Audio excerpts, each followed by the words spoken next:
उत्तराखंड ने sustainable development goals SDG index में पहला स्थान प्राप्त किया है। बता दें, आर्थिक, सांस्कृतिक और स्वास्थ्य मापदंडों पर उत्कृष्ट प्रदर्शन के बाद एसडीजी ने यह स्थान पाया है। हालांकि स्वास्थ्य सचिव डॉक्टर आर राजेश कुमार ने बताया कि राज्य में लगभग 50% महिलाएं एनीमिया से पीड़ित हैं, जो एक बड़ी चुनौती है। भौगोलिक बाधाओं को देखते हुए सरकार ग्रामीण और दुर्गम क्षेत्रों तक स्वास्थ्य सुविधाओं का विस्तार करने पर सक्रिय रूप से ध्यान केंद्रित कर रही है, ताकि महिला स्वास्थ्य में सुधार हो सके और एसडीजी लक्ष्यों को और मजबूत किया जा सके। आने वाले समय तक हमारी वो तमाम जो चीज़ें, जो चैलेंजेस हैं, वो क्लियर हो सके, उसमें और अच्छी सुविधाएं जो हैं वो मरीजों को भी मिल सके। देखिए, सस्टेनेबल डेवलपमेंट गोल्स में अभी उत्तराखंड नंबर 1 पोजीशन पे है। वो नंबर 1 पोजीशन पे इसलिए भी है क्योंकि जो हमारे इकोनॉमिक कल्चरल फैक्टर्स के साथ साथ जो हमारे हेल्थ रिलेटेड जो पैरामीटर्स हैं उस पर भी काफ़ी सफलतापूर्वक राज्य ने जो है काम किया है। इसमें एक सेक्टर पे मैं फोकस करना चाहूँगा, वुमेन हेल्थ पे, जिसमें अनीमिया एक बहुत इम्पोर्टेंट फैक्टर है, जहाँ पे जो आंकड़े कहते हैं कि 50% महिलाएं जो उत्तराखंड में रहती हैं वो अनीमिया से प्रभावित हैं, और अनीमिया पे हमें वर्क करने की बहुत ज़्यादा ज़रूरत है। और जो कल्चरल हमारे जो जोग्राफिकल फैक्टर्स हैं उनको जो है ऐसा एडवांटेज क्रिएट में लाने हेतु हमें जो हमारे हॉस्पिटल्स हैं उनको जनता के द्वार तक और ट्रीटमेंट जनता के द्वार तक लाने की नितांत आवश्यकता है। ये मैं एक चैलेंज के तौर पे भी बताना चाह रहा हूँ, और इस चैलेंज पे हम लोग वर्क भी कर रहे हैं और जल्दी हम लोग सफलता भी पाएंगे। Thank you sir. भाजपा प्रदेश प्रवक्ता हनी पाठक ने कांग्रेस के इतिहास को दागदार बताते हुए कांग्रेस पर तीखा हमला किया है। हनी पाठक का कहना है कि कांग्रेस का इतिहास काला है, जिसकी बदबू आती है, और लोग कांग्रेस के आपातकाल लगाकर देश की अस्थिरता करने के कृत्य को भूले नहीं हैं। उन्होंने आगे कांग्रेस से यह भी पूछा कि जब देश टूटा ही नहीं था तो कांग्रेस को भारत जोड़ो यात्रा निकालने की क्या जरूरत पड़ी। इसके अलावा उन्होंने कांग्रेस द्वारा दिल्ली में आयोजित रैली को भी फ्लॉप करार दिया।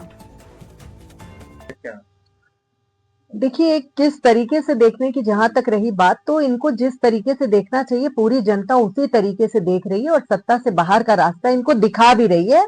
तो वही कार्य इनके साथ किया जा रहा है कि सत्ता से इनको बहुत दूर रखा जा रहा है, क्योंकि पूरी तरह से जनता समझ चुकी है कि इनके लिए रोजगार एक राजनीति के रूप में आज तक चला आ रहा था, इसलिए जनता ने इनको बाहर का रास्ता दिखाया है। और ये जिस प्रकार से इससे पहले ये मोहब्बत की दुकान भी चला रहे थे और भारत जोड़ो यात्रा, मैं तो ये ही समझ नहीं पाई आज तक कि भारत टूटा कब था जो ये जोड़ने के लिए चल पड़े थे। तो जब जब इस तरीके का ये कर रहे हैं शोर शराबा, तब तब इन्हें मुंह की खानी पड़ रही है, और इस बार भी इनको निश्चित तौर पर फिर जनता एक बार सबक सिखाएगी और इन्हें फिर से ये बताएगी कि कौन वोट चोर है, कौन क्या है। शायद ये अपना इतिहास भूल चुके हैं कि रायबरेली में क्या हुआ था और किस प्रकार से इमरजेंसी लगाई गई थी सत्ता में बने रहने के लिए। लाखों लोगों पर लाठी चार्ज कर दिया था, लाखों लोगों की हत्या करी थी। तो ये सभी चीजों को इनको एक बार देखना चाहिए अपने इतिहास में से। मैं समझ सकती हूँ कि बदबू बहुत आती होगी इनके काले इतिहास से, लेकिन एक बार इनको झांकना चाहिए, उसके बाद इस तरीके के प्रोपेगेंडा वाली राजनीति शुरू करनी चाहिए। मुख्यमंत्री पुष्कर सिंह धामी ने आज हरिद्वार के कनखल स्थित दक्षेश्वर महादेव मंदिर में साधु संतों के साथ रुद्राभिषेक, हवन और पूजन किया। साथ ही सीएम ने प्रदेश की सुख समृद्धि की कामना की। इस अवसर पर सीएम ने कहा कि वे ये कामना करने आए हैं कि 2027 का कुंभ मेला दिव्य, भव्य और सुरक्षित हो, जिसके लिए आवश्यक कदम उठाए जा रहे हैं। साथ ही मुख्यमंत्री ने भाजपा के नए राष्ट्रीय अध्यक्ष नितिन को बधाई दी और विश्वास जताया कि उनके नेतृत्व में पार्टी और मजबूत होगी। इसके बाद अखाड़ा परिषद के अध्यक्ष रविंद्र पुरी ने कुंभ की परंपराओं को बनाए रखने में सरकार के साथ खड़े रहने की बात कही। महादेव की नगरी में जब भी आना होता है तो ऐसी मन में अभिलाषा रहती है, प्रार्थना रहती है कि महादेव का आशीर्वाद मिले। आज महादेव का आशीर्वाद भी लिया है कि सारे काम सारे प्रदेश के अंदर बिना विघ्न बाधा के संपन्न हो। आने वाले समय में हमारा कुंभ मेला हो रहा है, कुंभ मेला की भी सारी तैयारियां निर्विघ्न रूप से पूरी हों।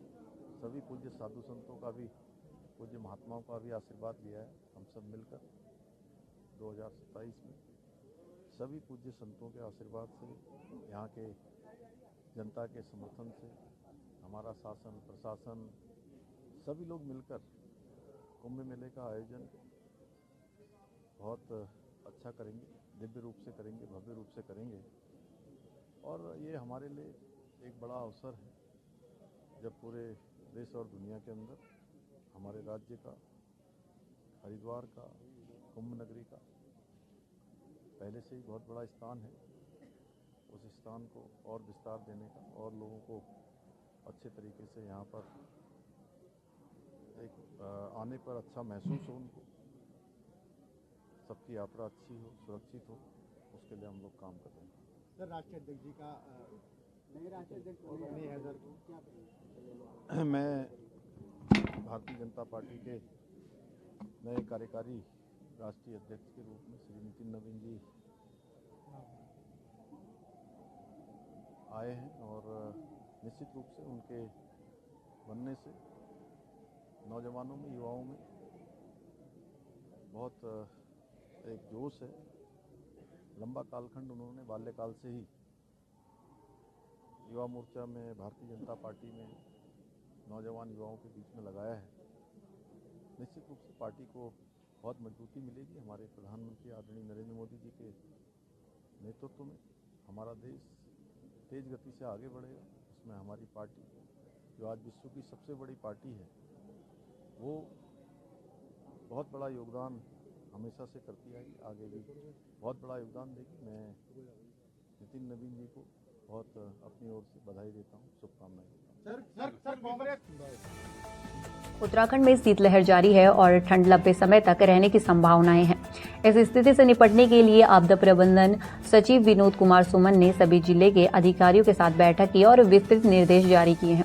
बता दें 27 दिसंबर को एक विशेष कार्यशैली का भी आयोजन किया जाएगा। विभाग ने बर्फबारी की संभावना वाले क्षेत्र में अनावश्यक उपकरण, मशीनरी और जनशक्ति की व्यवस्था सुनिश्चित करने को कहा है। आगे सचिव ने बताया कि बर्फबारी की संभावनाओं वाले क्षेत्र में सभी व्यवस्थाएं अभी सुचारू हैं और राज्य सरकार नागरिकों की सुरक्षा सुनिश्चित करने के लिए पूरी तरह मुस्तैद है। देखिए, ठंडी पड़ रही है और आईएमडी ने ये बताया है कि इस बार सर्दी लंबे समय तक रहेगी, स्पान थोड़ा सा बढ़ जाएगा उसका। और शीतलहर आप देख रहे हैं लगातार चल रही है। हालांकि दिन में टेम्परेचर काफ़ी ठीक ठाक है, दिन में ठंडी नहीं है, लेकिन सुबह शाम और रात में काफ़ी ठंड पड़ रही है। इसके लिए हम लोगों ने बैठक की है, जनपदों के साथ में तैयारी के लिए निर्देश दिए हैं, लिखित में भी निर्देश दिए गए हैं। इसके अलावा इसी बात को लेकर हम लोग 27 दिसंबर को एक वर्कशॉप भी आयोजित कर रहे हैं, जिसमें जनपद के अधिकारीगण और विभागों के अधिकारीगण प्रतिभाग करेंगे। इसके अलावा हम लोग जहाँ जहाँ बर्फ़ पड़ने की संभावना है, वहाँ किस प्रकार के उपकरणों की आवश्यकता होगी, किस प्रकार से मैन पावर की आवश्यकता होगी, उसको व्यवस्था बनाए रखने के लिए कहा है। मशीनरी, मैन पावर, लेबर सब रहें। जहाँ पे पाला पड़ता है वहाँ पर साइन बोर्ड लगाने के लिए, साइनेजेस लगाने के लिए कहा गया है।